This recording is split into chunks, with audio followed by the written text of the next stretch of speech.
Hey, I'm Saleem Reshamwala. I'm a journalist and filmmaker. I've been to over 50 countries for a variety of reasons, and I am super happy to be here. You also spent a lot of time traveling around while you were working on a boat. Tell us about that. Yeah, I was living in Japan, had been living in Japan for, at that point, probably 5 years. And a friend reached out and he was like, I just got off this boat where I'd been working, this friend of mine. And he was like, they're looking for people who can teach English and some Spanish and who are game for being involved in shipboard entertainment. And I think you should apply. So I essentially, worked for room and board, which which sounds so like Moby Dick, but got around the world twice on that ship while teaching English, teaching occasional Spanish classes, and then eventually as the shipboard reporter. So you've been to a bunch of different countries for your work as a filmmaker, especially making music videos and working as a journalist. But you also travel for fun and for pleasure. So what types of trips are most rewarding to you? Yeah, it's so hard to predict before a trip what kind of trip is gonna give you what kind of feeling and leave you with what kind of memories. I love stuff where I have something to do on the ground. And so whether that's work where it's super clear, sometimes I'm working on a film crew or reporting in a port. But if I'm not, if I'm just on a trip for fun, I also like to make little missions for myself. Give me an example. What's an example of a mission? I really like getting a haircut when I'm on the road. I don't know the real origin story of this. It's like hard to figure out one's own psychology. But when I was a little kid, I did get a haircut where the barber nicked my ear. Oh, that's a great Yeah. fear for me. Oh, yeah? Drew blood. Also, my dad used to tell me this story about an Indian barber who, like, murdered the emperor with a razor while he was giving him a haircut. Don't count that as history. That's like some fairy tale my dad used to tell me when I was little. I don't know if it's true. Sweeney Todd exists across cultures. Yeah, yes, it's an intercultural meme. So really, anytime I have more than a few days someplace, I try to get a haircut in that place. And it's kind of almost like a micro version of everything I love about travel. So one of the things I love is just getting in a different headspace, and sitting in a barber chair, you're like super vulnerable. Sometimes, people have sharp objects. They're doing like odd things to your beard. And then the other is just seeing the wild range of variables, even in kind of mundane experiences, depending on where you are in the world. My dad's from India. I most recently got a haircut internationally on the block that he grew up in. When you get a haircut there, on that street, there's a barber who, when you finish with the haircut, he gives you a head massage. And one of the things he does is he puts these like steampunk looking vibrating metal devices on his hands and rubs your head. And then at the end, he cleans your ear, and it is like the most inside of your skull feeling I've ever experienced in my life. One of the things that people really want out of travel, I think often, is to get an experience that's more than superficial, to not just see, check off the things, but to have like, quote unquote, a real experience. And it seems like for you, getting a haircut there is one of the ways in. So can you talk about how to get more superficial, how to get more than superficial, both abroad and actually at home as well? For me, the coolest thing about traveling is, like I said, just opening up all those variables, all those little ways that a thing can be distinct. And one of the ways that things get, for me, deeply surprising is when I don't have clear expectations of them. So if you go to the Taj Mahal, you've seen photos of the Taj Mahal from every angle before you go. You should definitely go. It's a beautiful building. If you haven't been, totally check it out. But to some degree, you know what that experience is going to be like before you go, right? With something that you normally do at home, like supermarkets are another one, where you go to the grocery store and the way the machine distributes peanuts, or the packaging, or the flavor of Kit Kat in Japan is a super famous one, is just a normal everyday thing for you, but tweaked in a way that's super interesting. So much of, for me, happiness is related towards expectation. So if I go into a spot where I've got minimal expectation, the chances of being pleasantly surprised or having my mind changed or entering into a conversation that I completely was never expecting just feels higher. It's interesting because, sometimes travel can feel like it's only for people who have a lot of money and can buy a really expensive plane ticket to go halfway around the world. And I think that the way you're framing it, a really interesting part is you can have a travel experience without even leaving the place that you live. Totally.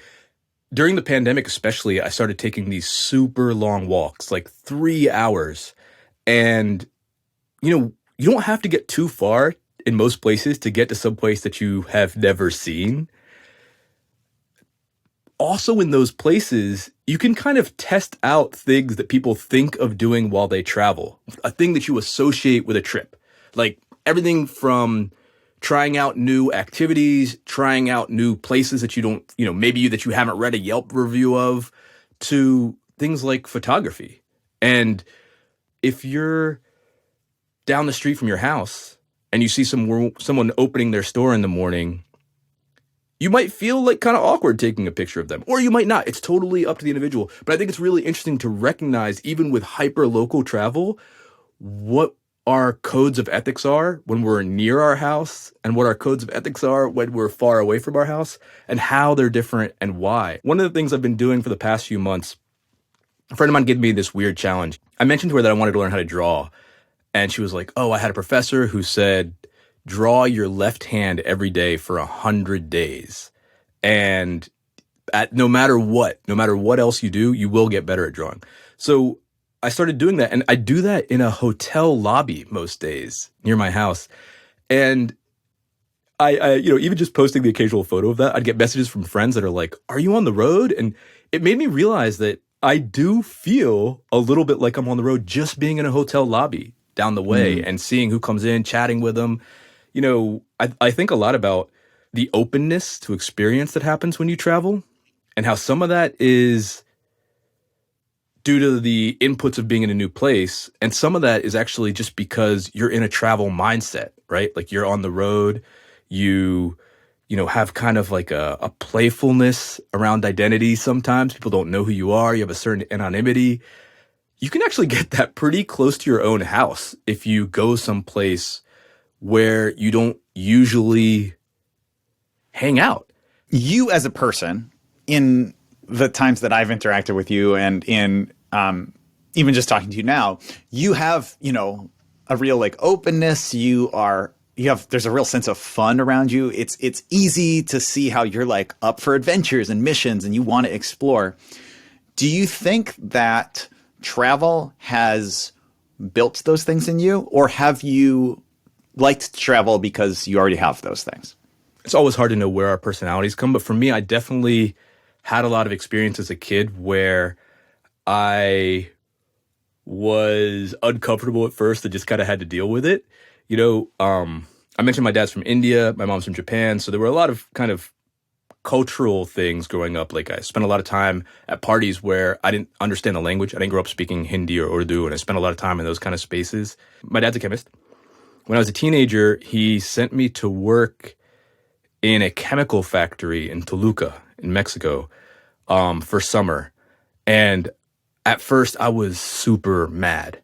I was like, other kids are like, it's the last summer, we're going to do nothing, or, soccer camp or whatever. And yeah, he sent me to work in a factory just because he had a friend who worked in that factory. And the guy was really nice and was like, yeah, your son can stay with us. And it turned into an experience where I'd spend like half a day in the factory, really like the factory pet, because I wasn't very useful in a Mexican chemical factory.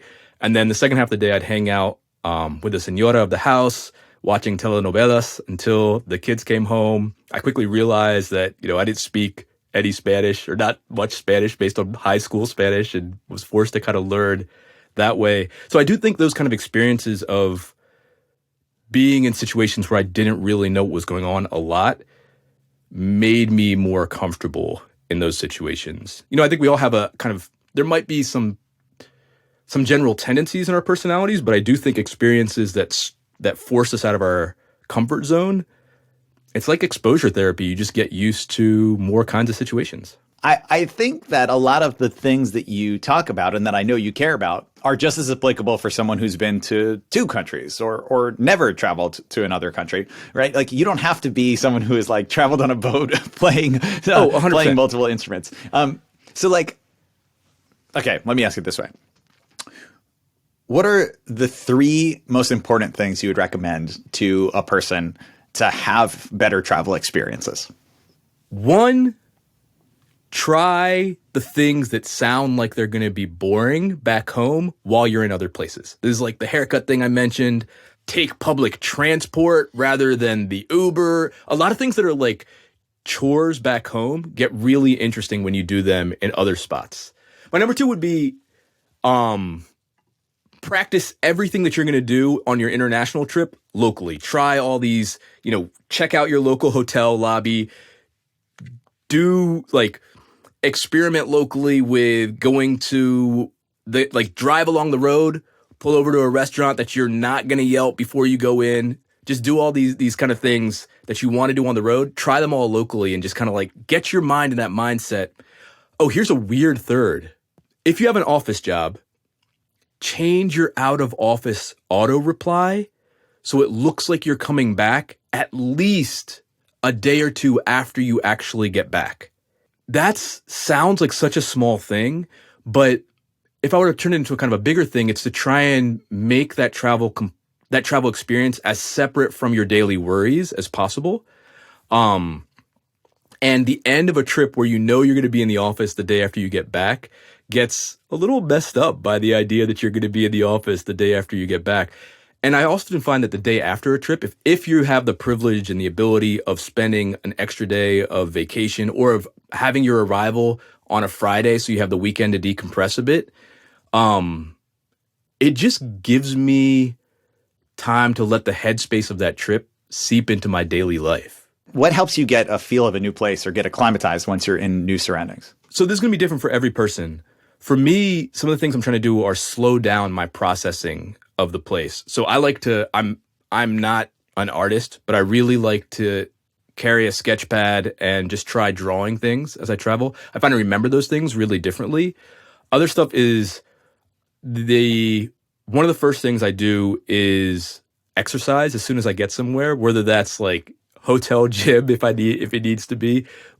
Even better, much, much better is like going on a really long walk or a run. Part of that is to get myself out of my head and just into my body, but then also just to start exploring on foot. And, I like to hand draw maps of the places I go, super crappy maps, but just ways to slow down my processing of what's happening.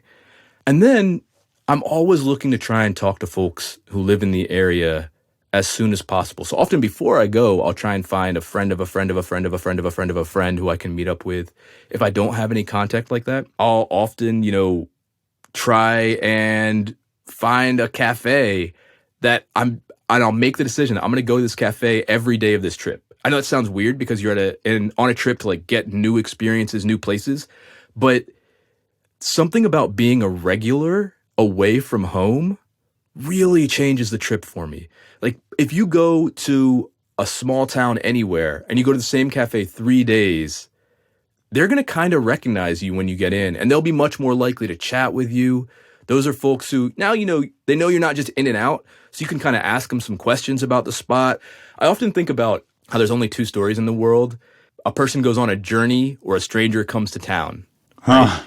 And so I often think, oh, how could I be a reasonably good stranger? You're at a different spot. You're in their world. You're undeniably, no matter how well prepared you are, if you go someplace you don't usually go, you're probably violating some small cultural rule, right? Can you tell us about a time that you have had something uncomfortable happen that has then been an okay situation, like a mistake that's okay, versus like what are the mistakes that really make you cringe? One thing is kind of like learning to eat your losses when you've made a mistake and gracefully move on to the next thing as well as possible. Here's a kind of silly thing that happened to my brother and I. We were traveling. My brother was studying in Guangzhou, and we were traveling in a Cantonese-speaking region of China. And neither of us could understand anything spoken to us.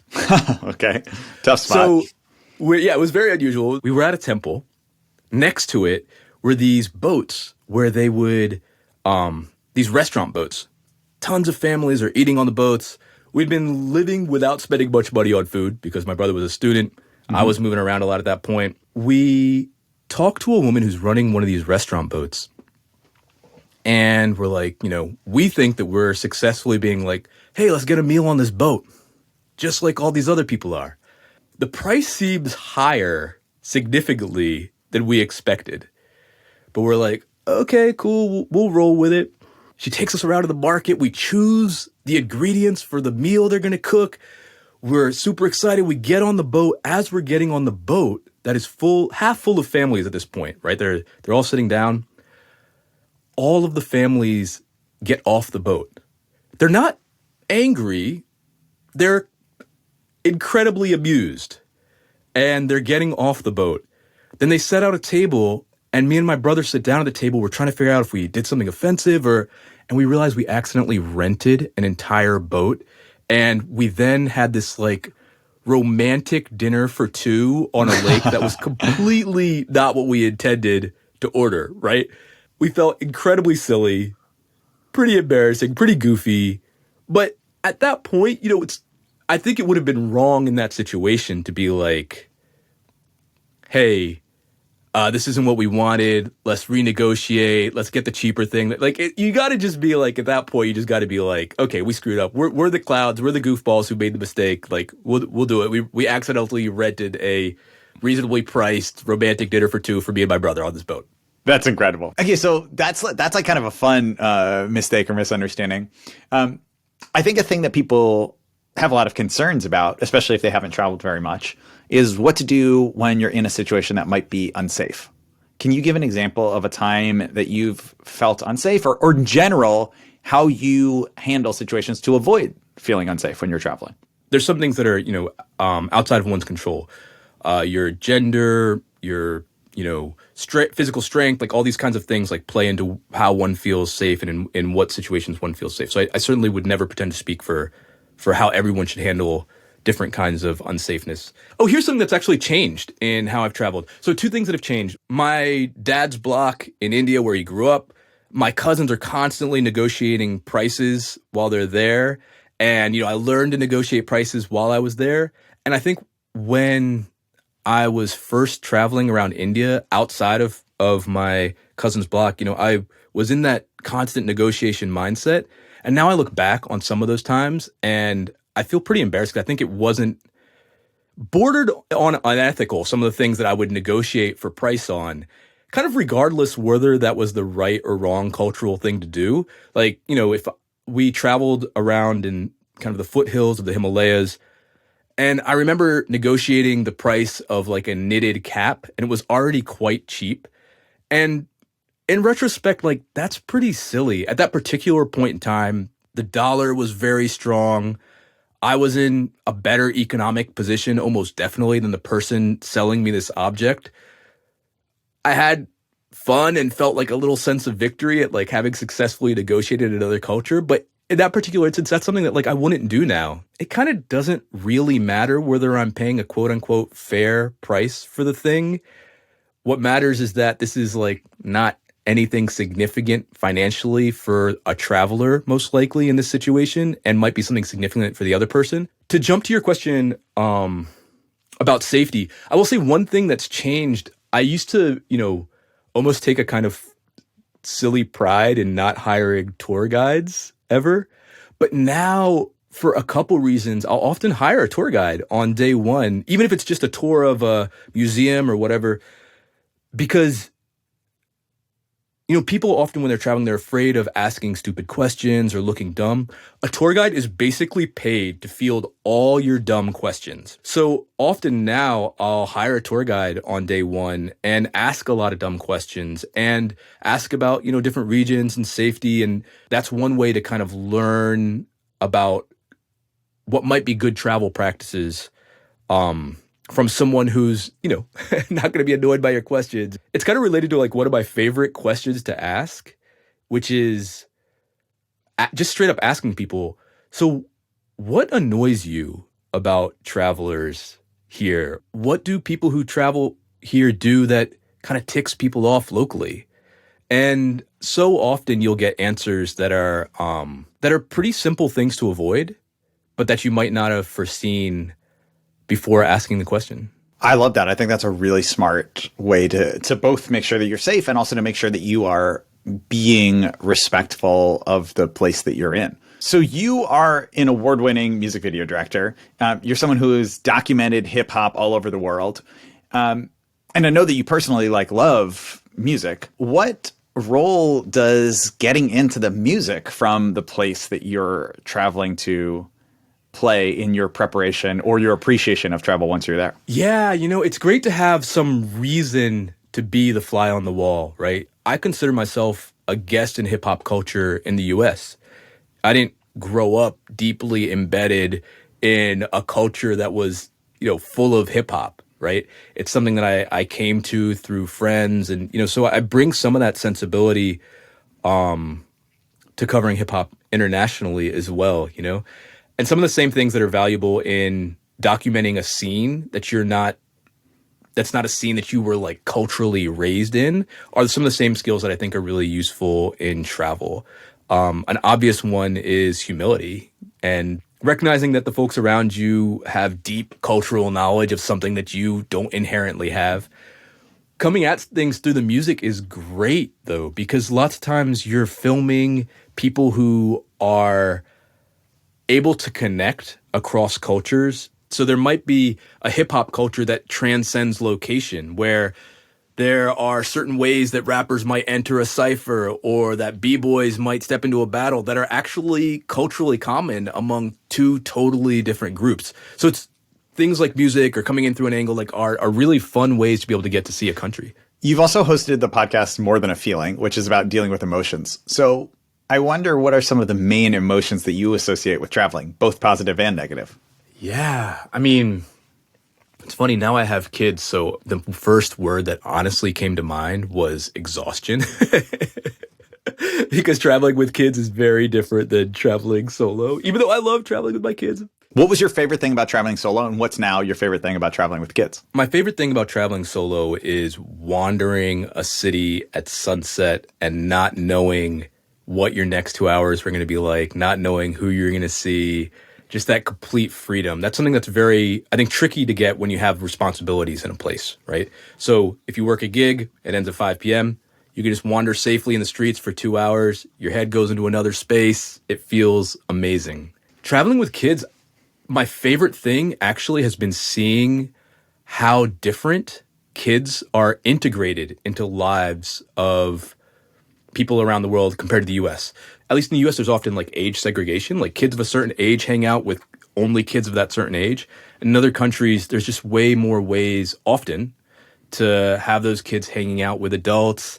They're not seen necessarily as separate from adult activity all the time. Obviously, the identity of father, of a parent, is going to stay the same when you're traveling with your kids. But are there other ways in which your identity shifts when you travel? Yeah, I think a lot of people experience speaking another language and saying things with a kind of freedom that they that they wouldn't normally have. So I feel like when I'm traveling a lot, and I'm more likely to strike up conversations with strangers and all those kinds of things. When I'm on the road, I'm just especially conversational with folks. It's interesting that there's that kind of tension of travel having that freedom associated with your identity, and that's one of the coolest things is you could go someplace and be a slightly different person, and then the tension of trying to retain some form of your ethics and your who you are when you're in another place, because that can certainly go in another direction that's not great. You know, one of the things I asked that question of folks in Easter Island, Rapa Nui as they call it there, what kind of tourist do you want here? And a few people said something similar to like, we don't want people who are here just to party. We want people here who respect us and are interested in our culture. And so there can be a thing that happens when you get maybe a lack of accountability as you're traveling. That kind of gets back to being a regular someplace. It's a way to just remind yourself that, hey, I'm here in this place. These people are people who will continue to exist after I'm gone and will remember things I've done. So, yeah, just finding. I think that tension. I think that tension is really interesting when thinking about travel. You know, on the show Far Flung, you were seeking out, quote, the world's most surprising and imaginative ideas. Whether on that show or just in other travel experiences you've had, what's one thing that you've discovered that they do differently in another country that you've then adopted in your own life? We spent a lot of time talking to producers and reporters in Caracas about a program they have there called El Bus TV, which is just bus television. Okay. And it is experienced reporters who, when their TV channel got shut down, they started carrying a cardboard cutout of a television and going on the bus and just putting their head in the cardboard TV cutout and delivering the news. So, you know, people would ask questions about the news, which obviously doesn't happen when you're a TV announcer. People would ask for hyperlocal news. So they'd like start giving like movie listings of places they're driving by. And it got me thinking so much about like, how can we make information presentation more interesting here where I am in Durham, North Carolina? I actually talked to some folks at the bus stop and was like, how would you feel if we did this? You know, if I like came and, you know, people were like, oh, like, I think if you were talking about good things in the community rather than just negative things, like they'd be receptive to it. So I haven't quite figured out how, but I want to figure out how to transport that idea of bus TV into whatever the locally appropriate version of that is for North Carolina. When people visit North Carolina and your home, what behaviors do you find disruptive and which do you appreciate? Like, what makes someone a good visitor to your home? Yeah, I mean, I think just being open-minded about what the South is makes a huge difference. What I love is when folks come through and they're like, let's do some Southern stuff. Like, that's actually super fun for me. Like, we go to the state fair, we catch a demolition derby, we, you know, eat deep fried Oreos. We go see there actually is like banjo music that I can take folks to. There's going to be some amazing Southern gospel happening somewhere near me.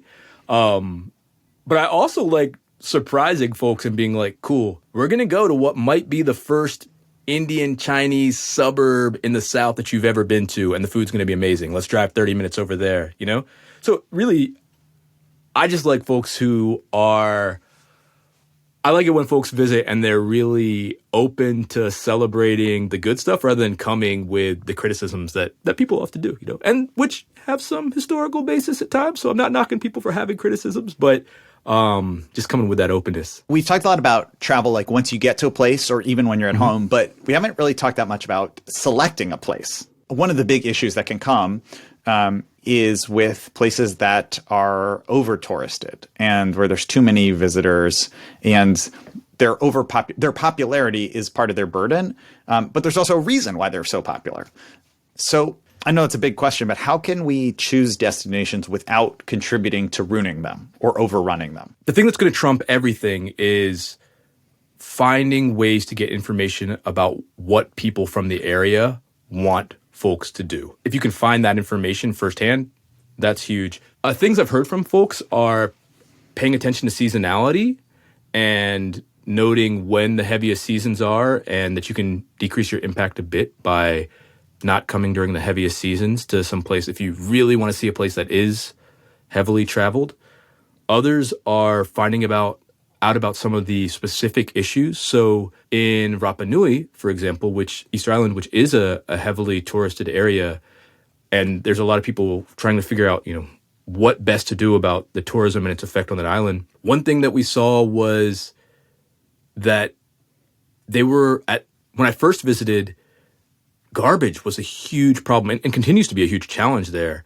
And so just realizing that things that are made on that island of materials from that island are not a problem in the garbage dump there. It's completely things that are brought in for the entertainment of foreigners or for the comfort of foreigners or often for that are brought in by folks, you know? So just being aware of things like, oh, how much trash am I bringing into a place? All those kind of things are stuff that I think with some research you can find out. You can also ask directly. There's so many points of ways that you can ask if you don't see the information. You can just write a tourist board and ask, like, what can I do to be a better traveler here? What's the best way to have a low impact here? You know, those are really complex questions. A lot of them are like so many things in life, they're a scale, and you just try to figure out how to do better than you were originally going to do, you know? Well, thank you so much for being here. It has been a true pleasure talking to you. It's always so great getting to hear your thoughts, Saleem. Thanks for being here. Thank you so much for having me.